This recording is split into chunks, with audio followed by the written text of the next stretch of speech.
Florida. 1,000 lights, 10,000 faces, one man center stage. Donald Trump stood before a roaring crowd at a nationally televised political rally. The event was branded as a celebration of American values, themed around what he called the future of the traditional family.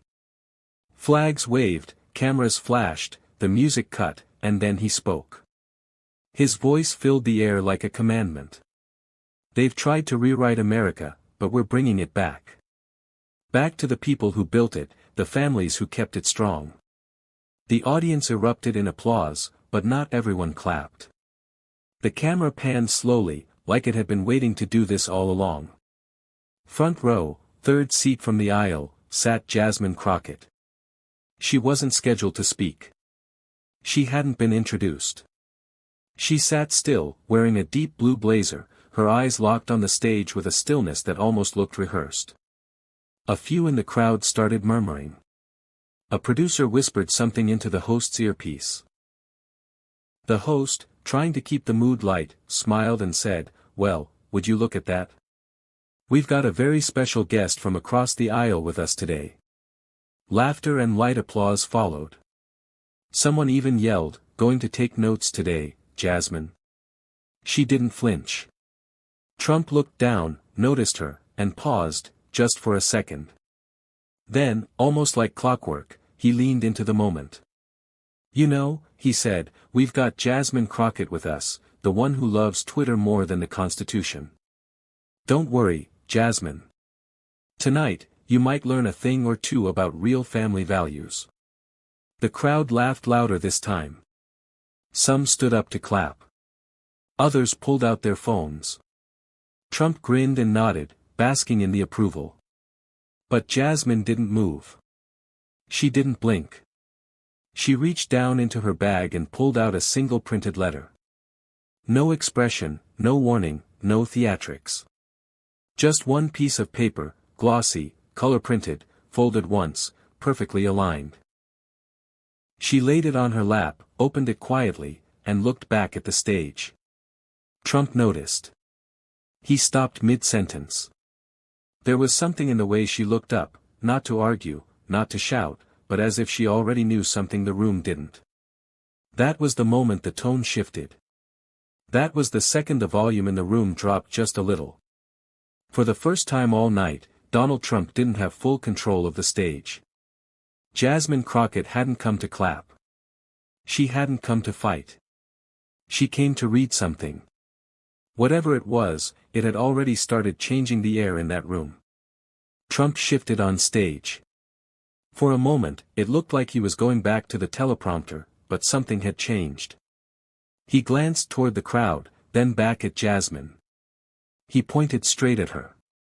"Jasmine Crockett," he said, dragging out the name like a headline, "the woman who loves social media more than the law itself." Laughter burst through the room like a reflex. A few people stood and cheered, just for the spectacle of it. "She's here tonight to take notes, maybe even learn a thing or two," he said, gesturing wide. "So, Jasmine, tonight, pay close attention. This is how real leadership sounds."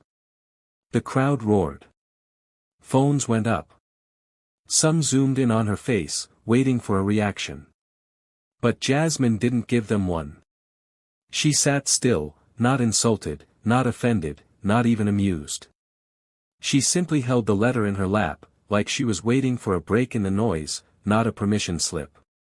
Trump kept going, but his rhythm started to slip. He chuckled, trying to keep the momentum alive. "You see, folks, they show up to these things thinking they can change the narrative. But this isn't Twitter. This is real life." Another laugh, another jab, another round of applause. But the applause didn't land quite the same this time. There was something else in the air now, attention, not built on drama, but on anticipation, because Jasmine still hadn't said a word. That silence started to get louder than the speech. Someone in the front row looked at her, then back at Trump. A man in a press booth adjusted his earpiece. The host from earlier leaned in, whispering frantically to a producer off camera. Trump cleared his throat. "Let's get back on track," he said, waving his hand. But it was too late, because whatever Jasmine had come to do, she hadn't done it yet. And somehow, the crowd could feel it. They weren't sure why she was there. They weren't sure what was on that paper. But they knew this: she wasn't clapping, she wasn't smiling, and she wasn't there to be a spectator. She was waiting. The room was starting to shift with her. Jasmine didn't raise her voice. She didn't move a muscle. She simply lifted the letter, a glossy, color-printed page, folded with care, not drama. When the crowd saw it, the applause tapered. The laughs dimmed. Even Trump took a step back. Jasmine didn't ask for a microphone. She didn't wait for permission. She just spoke, calmly, clearly, like she was reading an answer already written in someone else's handwriting. "I only brought one page," she said. It came from an address labeled Melania. The crowd went still. "I'm not here to make claims," Jasmine added. "I just want to read it, word for word." Trump turned sharply toward stage right. His eyes scanned the wings, searching for a cue, a producer, a handler, someone who could tell him what this was, but no one moved. Jasmine looked down and began to read. No anger, no emphasis, just words. Words written in silence. Words that weren't supposed to leave the inbox they were born in. She didn't accuse. She didn't explain. She just read. By the second line, the stage wasn't his anymore. Jasmine held the paper in both hands. The lights didn't dim. The crowd didn't move. Even the cameras seemed unsure whether to zoom in or pull away. Then, in a voice that never rose, never cracked, she read, "I never believed the speeches he wrote. They were always for the crowd, not for the people closest to him. I know what it feels like to stand beside someone who only loves power, not the person standing next to them." You could feel it, the chill moving across the room. Jasmine didn't pause. She kept going, like the words were flowing through her, not from her. "There was a time I believed our son would be protected from all of this, that he would grow up without the weight of these headlines, the performances, the legacy built on stage lights. But I was wrong." Jasmine looked up for just a second, not at Trump, not at the crowd, but at the silence. Not a single phone rang. Not a single cheer broke through. Even Trump had stopped shifting. And still, she read, this was never supposed to be his world. But the cameras don't go away. The microphones always find their way home. Her tone didn't change. She wasn't trying to prove anything. She was just reading a letter that sounded less like a headline and more like someone trying not to disappear. In that moment, no one was asking if it was real. They were asking what could make someone close to power feel so far from it, and why this woman, Jasmine, came all this way just to let the room hear it. By now, you could hear everything: a cough in the third row, a chair creaking near the back, the whisper of someone's jacket as they reached for their phone. The room was packed shoulder to shoulder, but it felt like no one was breathing. Then Trump spoke. His voice cut through the silence like a hammer trying to fix a mirror already cracked. "That's enough," he said, pointing again. "That letter's fake. You're making it up." He took a step forward. "This is another stunt, another act. You're standing on my stage, trying to," but Jasmine didn't stand. She didn't raise her voice. She didn't flinch. She just lifted one more sheet of paper. Not emotional, not performative, just calm. She said, the email was sent from a registered IP address in West Palm Beach. She turned the page. The recovery email was tied to a family domain. The backup question was a pet's name. The answer, a name only known inside that house. No dramatics, no accusations, just technical facts, quietly placed like bricks on a table. Trump froze for a split second. He glanced stage left again, but no one moved. No one interrupted. Even his staff didn't know what to do. The audience wasn't clapping anymore. They weren't laughing. They were recording. One by one, cameras started going up, not out of outrage, but out of instinct.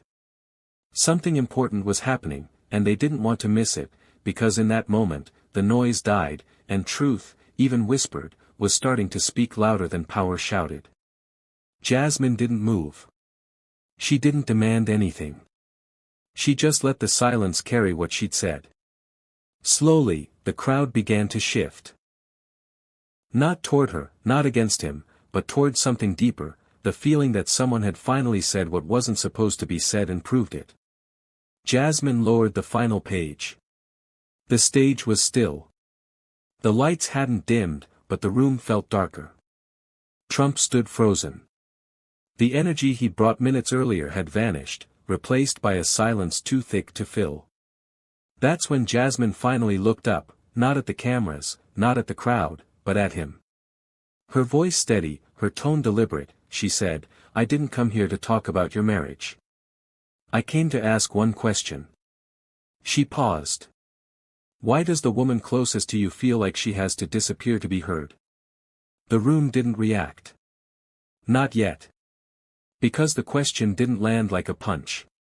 It landed like a mirror. Trump didn't answer. He didn't joke. He didn't deflect. He stared, knuckles tightening around the microphone, the way a man holds on to a story that's slipping out of his hands. The crowd stayed silent. Not out of fear, not out of confusion, but because in that moment, something sacred had been asked, and no one was ready to speak over it. Jasmine didn't follow up. She didn't add more.